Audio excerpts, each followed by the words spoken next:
We are talking Cold Ground. This one is written and directed by Fabien Delage and is a found footage movie that is kind of a retro style one. Basically, it's saying that there is footage that was found recently, but it was filmed in 1976. So this kind of style of filmmaking is obviously a little different. So it's kind of set in the 70s ultimately, and it follows this kind of crew of scientists. There's a policeman, there's a couple of documentary filmmakers who are filming to basically go up to this kind of snowy kind of mountain, I think between France and Switzerland. And there's been some kind of reports of a lot of livestock going missing, horses being mutilated. They think it's something to do with some kind of virus or something that's been detected there. However, there's kind of there's possible ritual sacrifice because these horses look like they've been dissected, things like that. Anyway, so this group of people end up going up this mountain. However, they find that along with the kind of obviously the treacherous terrain, obviously very freezing temperatures, they've got an avalanche to deal with, you know, dwindling supplies, etc. There may well be something alive up there, some type of like undiscovered creature. So let's discuss Cold Ground. This movie I really enjoyed, I have to say. So it's, first of all, the attention to detail, the time period is very good. So the film stock that they use is kind of grainy. I mean, it doesn't quite look like it's really filmed in the 70s, but they do a pretty passable job, I would say, of having you this old sort of style film stock that's kind of like, you know, not quite in focus. It's kind of grainy stuff like that. That was all good. But even attention to detail and things like the cars, even the underwear. I noticed the woman was wearing like old style French knickers, which people don't wear anymore. So that was kind of quite good. The attention to detail for the time period. Although you kind of forget that, to be honest with you, once they're kind of going up the mountains, but there's no real evidence of that, if that makes sense. So, and then we kind of go have this kind of found footage, and one thing that really struck me is obviously just the location shooting here, because I do honestly feel like they're in the middle of nowhere. There is some really kind of fantastic shots where we just see kind of like the vast snowy wastelands, and you think, man, they are really in a real kind of snowy wilderness somewhere and filming this. And the way they've kind of done it, obviously they've had it so you've got undisturbed snow and the shots in front and everything. So it really does look like this is kind of more a real sort of scenario. So it adds to the kind of the realism of this film.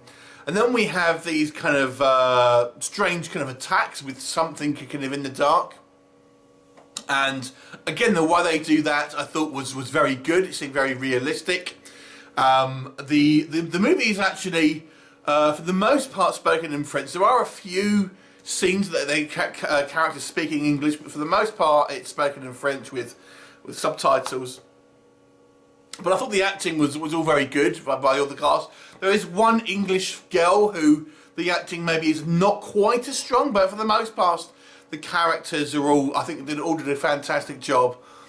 Effects wise, you don't really see a lot. A lot of it is kind of it's one of these movies where a lot of it is down to your imagination, because you do only ever see like very brief glimpses of, you know, whatever it is that's out there. And don't be expecting to have kind of all the answers. I mean, there's many questions left kind of unanswered with this one.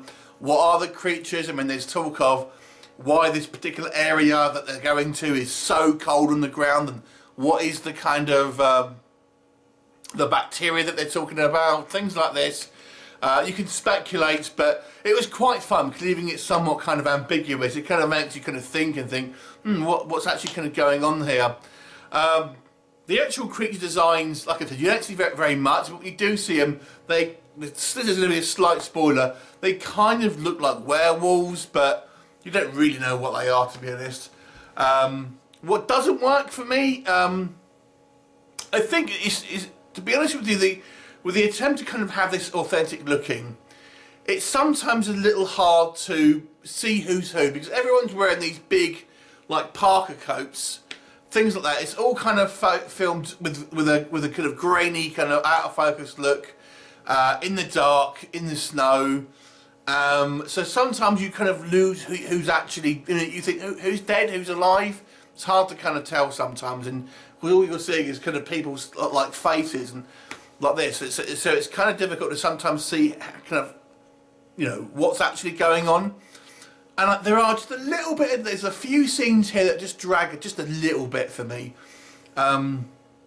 Just kind of like, especially actually, once people are attacked and you kind of know what's going on, it actually slows down a little bit, which is unusual. Because normally the third act's more of the kind of the crescendo, the build-up. But after we have our kind of our main sort of our first load of attacks, it doesn't ramp up. It kind of almost slows down to a certain degree until we get the next attack. So it slows down just a tad too much, I thought. So some people might find it a little bit slow moving. And like I said, you don't really see anything on screen here. So don't be expecting too much kind of like, visual stimuli, so to speak. But for what they are trying to do, I think they've made a very realistic looking movie. I feel it feels very authentic. I actually thought the movie did seem quite scary because it is so authentic feeling.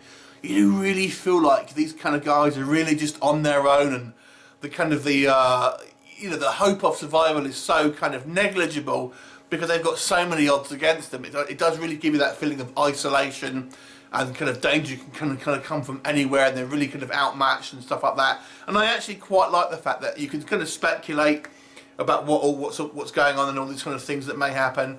So it was cool kind of having a retro film in the 70s as well, rather than the 80s, because I feel the 80s is maybe being kind of a little bit overdone by now.